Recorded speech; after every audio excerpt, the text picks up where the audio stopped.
Hello, I'm Bernard Hickey from interest.co.nz and welcome to the Economic Weather Report.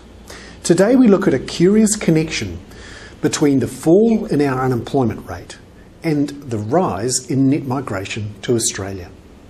We've done some analysis of the figures which show there's a surprisingly close connection between the fall in the number of people registered as unemployed and the increase in the number of people migrating to Australia. Between December 1999, just after the Labor government came into power, and now, there's been about 160,000 people who have migrated to Australia. During that same period, the number of people who are registered as unemployment beneficiaries actually fell about 140,000. And when you track the two numbers, it's remarkable. It looks like a tram track. So the Labor-led government, which has been in power for 3 terms, talks a lot about lowering the unemployment rate and taking people off the dole queues. It really is a remarkable achievement. But is it because of jobs growth, or is it because some people have just left the country? We suspect it's a combination of two, and it's worth looking at because it has implications for productivity, for inflation, and of course for interest rates. Now there's 2 reasons why there might be a connection here.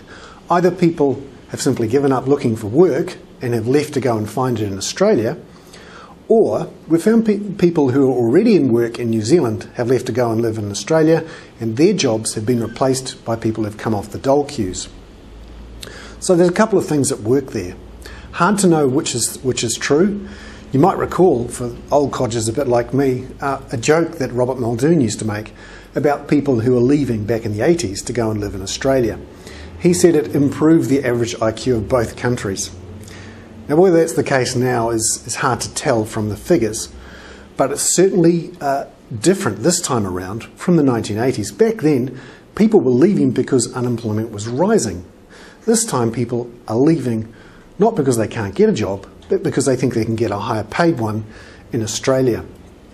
Now what does this mean for inflation, for the economy, and for interest rates?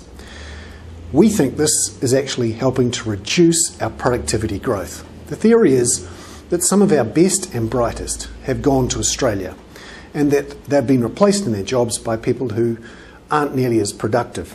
Now there's some debate about whether or not the best and the brightest are leaving. If people are leaving directly from being in unemployment to Australia, then the Rob Muldoon joke might be somewhat true. But there are a few caveats to our theory here about whether or not this is a real connection. Firstly, there was real jobs growth over that period from 1999 to now. About 370,000 jobs were created. So that's real and isn't affected by this connection here. Also, not all those 160,000 people who left were workers. There were a lot of people who were children or who had retired. So there may not be a direct connection there. But it does beg the question, what was the longest boom in New Zealand's economic history in 50 years all about?